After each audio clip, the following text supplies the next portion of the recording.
안녕하세요. 제2의 아지트에 오신 여러분 환영합니다. 오늘은 우리가 좋은 사람, 착한 사람이라고 생각하기 쉽지만요. 사실은 그렇지 않은 사람에 대한 이야기를 나눠보려고 합니다. 바로 어떤 사람이냐면요. 우리 뭐 먹으러 갈까? 우리 오늘 뭐 할까? 라고 물어봤을 때요. 나는 아무거나, 나는 다 좋아. 나는 네가 좋아하는 게 내가 좋아하는 거야. 바로 이런 말을 하는 사람에 대한 이야기를 나눠보려고 합니다. 사실 이런 사람은 우리가 흔히 말하는 그 회피형 인간 있지 않습니까? 바로 그러한 회피형 인간의 전형적인 모습이라고 할 수 있는데요. 왜 그런지 지금부터 그 이유를 하나씩 살펴보겠습니다. 우리는 특히 내가 좋아하는 사람이 내가 좋아하는 걸 같이 좋아해주고 그리고 이런 말을 한다면 그때는 이 사람이 나를 정말 좋아하는구나. 나에게 되게 잘 맞추는구나. 우리는 되게 잘 맞는구나. 이렇게 착각을 할 수가 있습니다. 그런데 사실은 잘 생각을 해보면요. 이 사람은 내가 좋아하는 걸 하면 된다고 하지만 사실 나는 내가 좋아하는 거를 하고 있는 게 아닙니다. 그러니까 좀 더 구체적으로 말씀을 드리면요. 사실 나는 순전히 내가 좋아하는 게 아니라요. 내가 좋아하는 것과 상대가 좋아하는 것 사이에 어떤 절충안을 마련을 해서 늘 대안을 제시를 하고 있는 거예요. 그래서 이건 상대가 나에게 잘 맞추는 게 아니고요. 사실은 여러 의사결정과 판단을 나에게 다 미루고 회피하는 거라고 할 수가 있습니다. 그리고 상대가 성격이 무난하고 나에게 잘 맞추는 것 같지만요. 사실은 내가 상대가 말하지 않은 그 마음. 왜냐하면 사귀면 이제 어느 정도 그 사람의 취향 같은 거를 내가 알고 있잖아요. 그런 것들을 살펴서 내가 오히려 더 세심하게 그 말하지 않은 마음까지 이해를 하면서 그런 거를 살피기 위한 노력과 에너지를 훨씬 많이 들이고 있다고 할 수가 있습니다. 그래서 사실은 상대가 나를 배려한다기보단 내가 훨씬 섬세한 그런 성격을 가진 사람이라고 할 수 있습니다. 사실 나는 다 좋아, 나는 아무거나 괜찮아 라고 말하는 심리는 크게 두 가지라고 할 수가 있는데요. 일단 첫 번째는 사실은 내가 원하는 게 있지만 내 욕구를 드러내기를 주저하는, 그러니까 솔직하지 않은 경우라고 할 수가 있고요. 두 번째는 진짜로 내가 원하는 게 뭔지 몰라서 그래서 이런 말을 할 수가 있습니다. 일단 후자에 대해서 살펴보면요. 이 사람은 내가 뭘 좋아하고 뭘 싫어하는지가 아직 잘 정립이 되지 않은 사람이라고 할 수가 있습니다. 그러니까 나에 대한 이해가 부족하고요. 아직 자아가 잘 자리 잡지 않은 사람이라고 할 수가 있어요. 그래서 이런 사람은 순하고 그렇게 보일 수가 있지만요. 만일에 관계를 더 이어가다가 이 사람이 나의 욕구를 이제 알아채는 그런 순간이 올 수 있잖아요. 그럼 이때는 마치 사춘기 자식과 부모의 관계처럼 이 사람이 자기의 내면이 되게 요동치고 자기의 자아를 정립을 해가느라고 굉장히 막 감정도 오르락내리락 하고 이러한 순간을 같이 경험을 해야 하는, 그래서 갈등이 또 되게 크게 한번 빚어지는 그러한 순간이 찾아올 수가 있습니다. 그리고 나의 욕구가 있는데 그거를 잘 밝히지 않는 그러한 경우는요. 이때는 진짜로 내가 상대방을 너무 좋아해서 자연스럽게 그런 모습이 나오는 걸 수도 있어요. 우리가 상대를 좋아하게 되면 그 사람에게 잘 맞추고 싶고 잘 보이고 싶고 그런 마음이 들잖아요. 그런데 이게 연애 초반이 아니라 관계를 어느 정도 이어갔는데도 계속 이런 모습을 보인다면요. 사실 이 사람의 마음속 깊은 곳에는 엄청난 불안감이 자리 잡고 있는 거라고 할 수가 있습니다. 내가 나의 욕구를 드러내거나 어떤 주장을 했을 때 내가 상대에게 무시받거나 거절받을지도 모른다는 그러한 불안감입니다. 그리고 그 심리적인 기저에는요, 나는 이 사람에게 미움받고 싶지 않아. 그리고 더 나아가서는 미움받게 되면 나는 버려질지도 몰라 라는 이러한 아주 내면의 깊은 불안감이 자리 잡고 있다고 할 수 있습니다.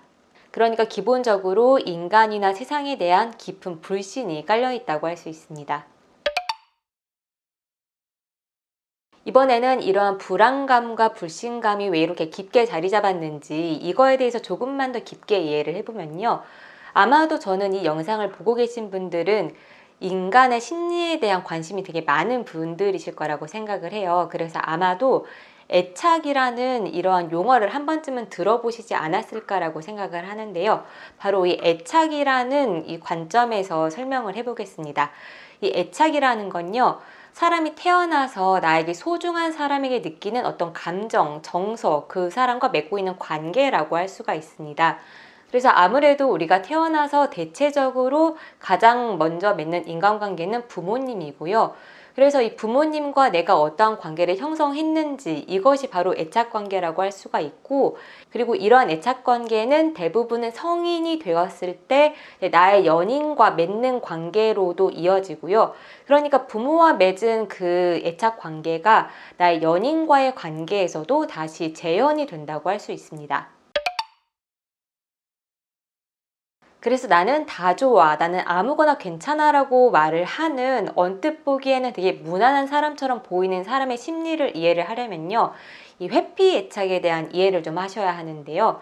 이 회피애착은 내가 어렸을 때 나의 욕구나 어떤 의견, 주장 같은 거를 드러냈을 때요, 부모님이 또는 주 양육자가 내 이런 말에 귀를 전혀 기울이지 않고요, 그냥 무시하고 무반응으로 대체적으로 그렇게 반응을 보였을 때 나타날 수가 있습니다. 아주 간단한 예를 하나 들어볼게요. 지금 여러분이 4살 아이의 모습으로 돌아갔다고 상상을 해보겠습니다. 내가 걸어가다가 조그만 돌부리에 걸려서 넘어진 거예요. 그래서 너무 아파서 잉 하고 울고 있습니다. 이랬을 때 어떤 부모님은 바로 달려와서 아이고 우리 누구 지금 아프구나, 여기 아프겠다, 호호해줄게, 이렇게 나의 아픔에 대한 공감을 보내주는 분이 있을 수 있고요.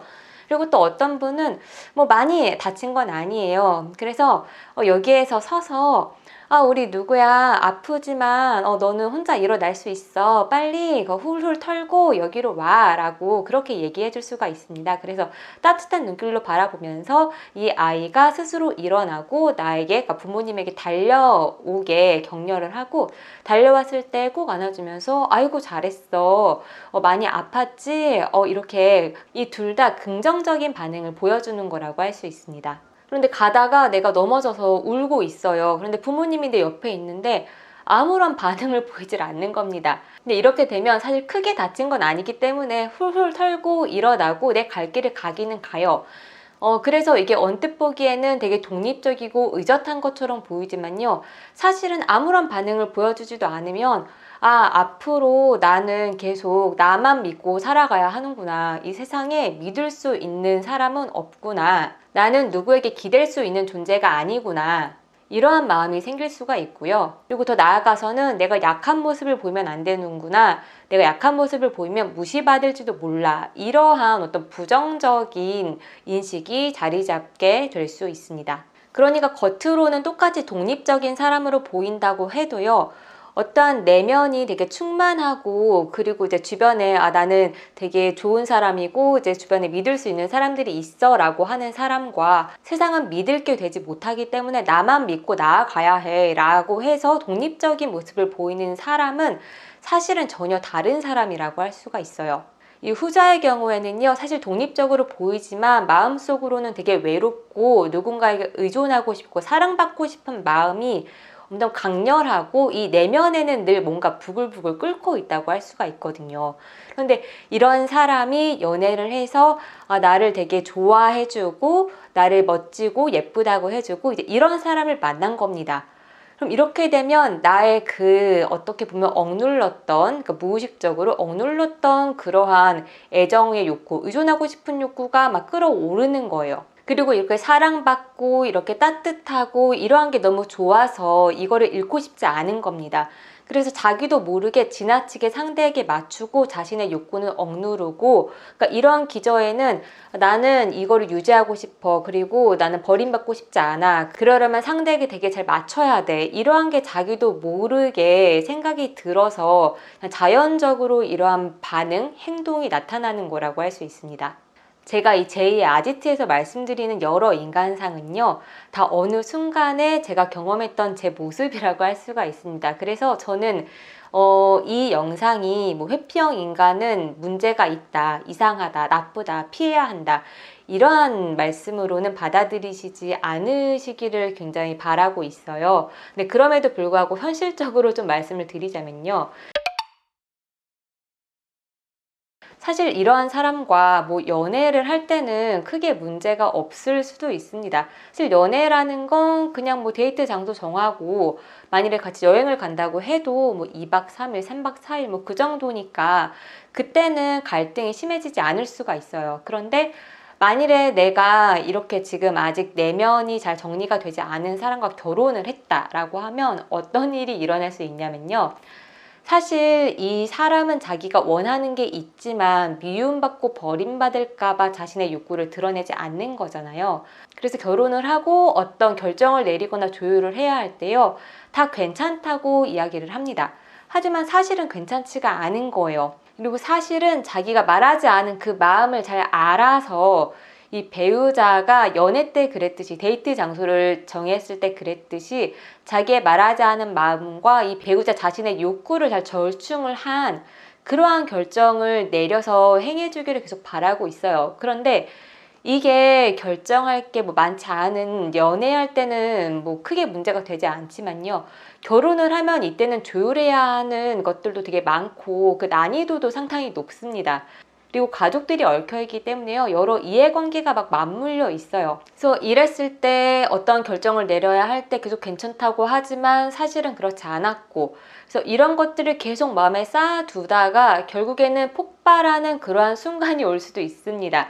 그러면서 나는 더 이상은 할 수가 없어 라고 선언을 하고 그냥 관계를 단절을 해버리고 나자빠지는 그러할 가능성이 사실 농후합니다. 우리가 누군가를 잘 알고 사랑하고 이러면 말하지 않아도 느껴지는 것들, 이해할 수 있는 것들이 물론 있어요. 그런데 그걸 매 순간 항상 다 말하지 않은 마음을 다 알아채서 그 반응을 하고 행동을 할 수는 없는 거거든요. 그리고 사실 이런 건 우리가 생각을 해보면 부모가 아이에게 하는 행동이죠. 아이들은 자기의 욕구나 감정을 읽는데 익숙하지 않기 때문에 부모님이 대신 그 감정을 읽어주고 계속 깨닫게 해주고 그러한 과정들을 보내는 거잖아요.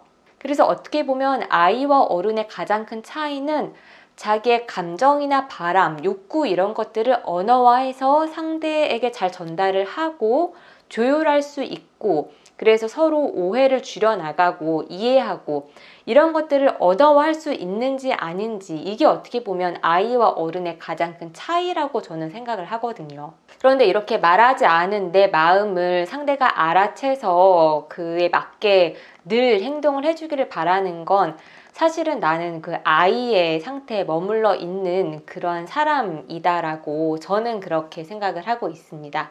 그래서 오늘 많은 말씀을 드렸는데요. 사실 오늘의 핵심은 나는 아무거나 괜찮아, 나는 다 좋아 라고 말하는 언뜻 보기에 되게 무난하고 좋은 사람처럼 보이는 사람이 사실은 그렇지 않을 확률이 되게 높다. 그리고 인간은 누구나 말을 하지 않았다 뿐이지 다 자신의 욕구를 가지고 있다. 이 점을 명심하셔야 한다라는 말씀을 드리고 싶었습니다. 그래서 오늘 영상도 모쪼록 여러분들께 도움이 되셨으면 좋겠고요. 오늘 영상이 마음에 드셨다면 구독과 좋아요로 마음을 표현해 주시면 진심으로 감사드리겠습니다. 그럼 저는 더 좋고 알찬 영상으로 돌아오겠습니다. 감사합니다.